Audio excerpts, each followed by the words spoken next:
I'm going to ask and try to answer some ways kind of an uncomfortable question. Both civilians, obviously, and soldiers suffer in war.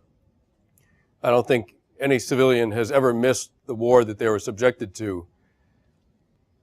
And I've been covering wars for almost 20 years, and one of the remarkable things for me is how many soldiers find themselves missing it. How is it someone can go through the worst experience imaginable and come home, back to their home and their family, their country, and miss the war? How does that work? What's it mean? We have to answer that question, because if we don't, it'll be impossible to bring soldiers back to a place in society where they belong. And I think it'll also be impossible to stop war if we don't understand how that mechanism works. The problem is that war does not have a simple, neat truth, one simple, neat truth.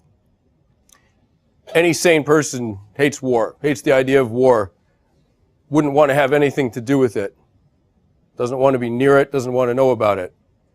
That's a sane response to war. But if I asked all of you in this room, who here has paid money to go to a cinema and be entertained by a Hollywood war movie, most of you would probably raise your hands. That's what's so complicated about war. And trust me, if a room full of peace-loving people find something compelling about war, so do 20-year-old soldiers who have been trained in it. I promise you. That's the thing that has to be understood. I've covered war for about 20 years, as I said, but my most intense experiences in combat were with American soldiers in Afghanistan. I've been in Africa, in the Middle East, Afghanistan in the 90s, but it was with American soldiers in 2007, 2008 that I was confronted with very intense combat. I was in a small valley called the Korangal Valley in eastern Afghanistan. It was 6 miles long. There were 150 men of battle company in that valley. And for a while I was there, almost 20% of all the combat in all of Afghanistan was happening in those 6 miles. 150 men were absorbing almost a fifth of the combat for all of NATO forces in the country for a couple months. It was very intense. I spent most of my time at a small outpost called Restrepo. It was named after the platoon medic that had been killed about 2 months into the deployment. It was a few plywood bee huts clinging to the side of a ridge, and sandbags, bunkers, gun positions. There were 20 men up there of 2nd Platoon Battle Company. I spent most of my time up there. There was no running water. There was no way to bathe. The guys were up there for a month at a time. They never even got out of their clothes. They fought, they worked, they slept in the same clothes. They never took them off. And at the end of the month, they went back down to the company headquarters. And by then, their clothes were unwearable. They burned them and got a new set. There was no internet. There was no phone. There was no communication with the outside world up there. There was no cooked food. There was nothing up there that young men typically like. No cars, no girls, no television, nothing, except combat. Combat they did learn to like. I remember one day, it was a very hot day in the spring, and we hadn't been in a fight in a couple of weeks, maybe. Usually the outpost was attacked, and we hadn't seen any combat in a couple of weeks, and everyone was just stunned with boredom and heat. And I remember the lieutenant walking past me, sort of stripped to the waist. It was incredibly hot. Stripped to the waist, walked past me muttering, "Oh God, please someone attack us today." That's how bored they were. That's war too. It's a lieutenant saying, "Please, make something happen, because we're going crazy." To understand that, you have to, for a moment, think about combat not morally. That's an important job to do. But for a moment, don't think about it morally. Think about it neurologically. Let's think about what happens in your brain when you're in combat. First of all, the experience is, it's very bizarre a very bizarre one. It's not what I had expected. Usually you're not scared. I've been very scared in combat, but most of the time when I was out there, I wasn't scared. I was very scared beforehand and incredibly scared afterwards. And that fear that comes afterwards can last years. I haven't been shot at in 6 years, and I was woken up very abruptly this morning by a nightmare that I was being strafed by aircraft 6 years later. I've never even been strafed by aircraft, and I was having nightmares about it. Time slows down. You get this weird tunnel vision. You notice some details very, very, very accurately, and other things drop out. It's almost a slightly altered state of mind. What's happening in your brain is you're getting an enormous amount of adrenaline pumped through your system. Young men will go to great lengths to have that experience. It's wired into us. It's hormonally supported. The mortality rate for young men in society is 6 times what it is for young women from violence and from accidents. Just the stupid stuff that young men do. Jumping off of things they shouldn't jump off of, lighting things on fire they shouldn't light on fire. I mean, you know what I'm talking about. They die at 6 times the rate that young women do. Statistically, you are safer as a teenage boy. You would be safer in the fire department or the police department in most American cities than just walking around the streets of your hometown looking for something to do. Statistically. You can imagine how that plays out in combat.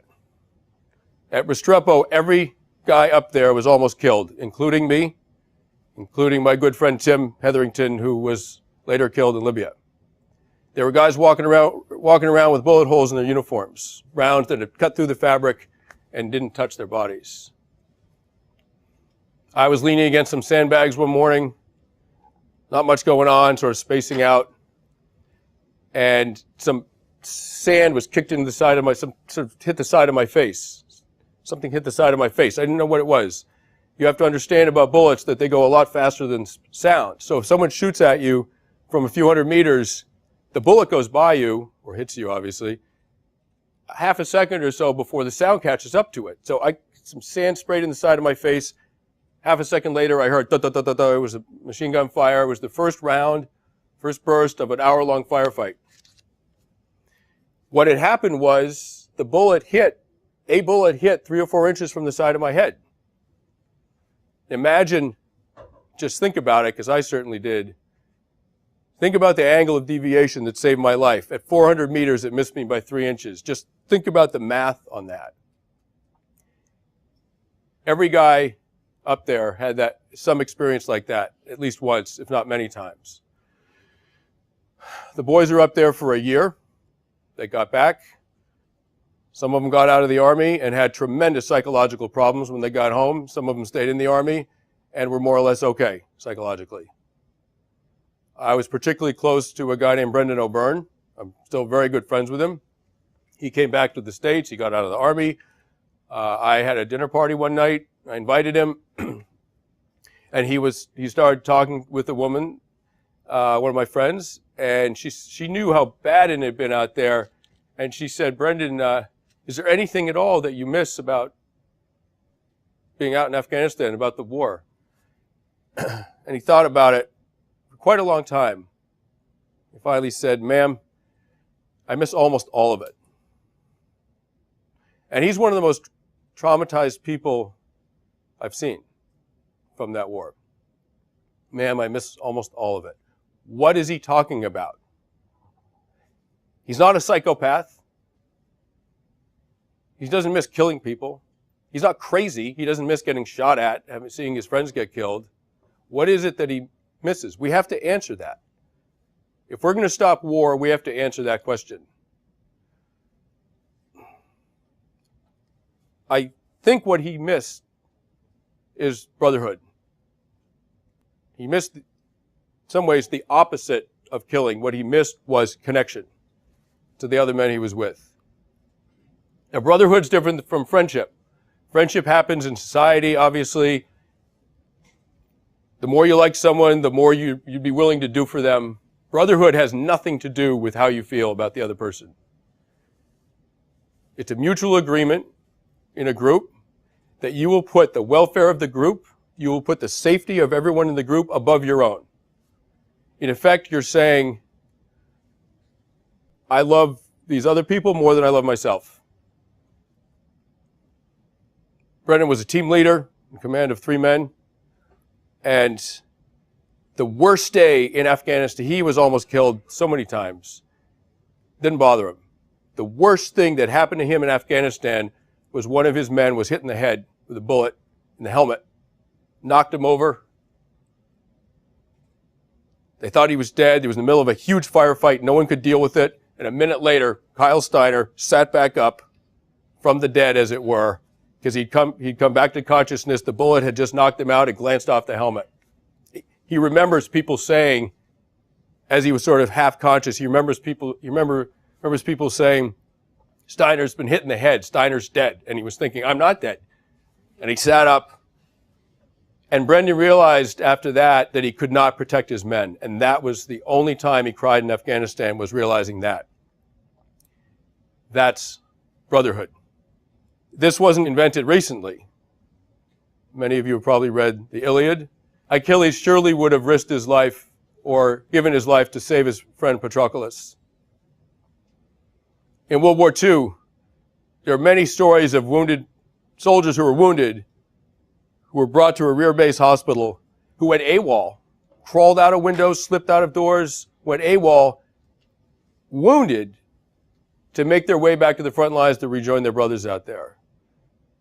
So you think about Brendan, you think about all of these soldiers having an experience like that, a bond like that, in a small group, where they loved 20 other people, in some ways more than they loved themselves. You think about how good that would feel. Imagine it. And they are blessed with that experience for a year, and then they come home, and they are just back in society like the rest of us are, not knowing who they can count on, not knowing who loves them, who they can love, not knowing exactly what anyone they know would do for them if it came down to it. That is terrifying. Compared to that, war psychologically in some ways is easy compared to that kind of alienation. That's why they miss it. And that's what we have to understand and in some ways fix in our society. Thank you very much.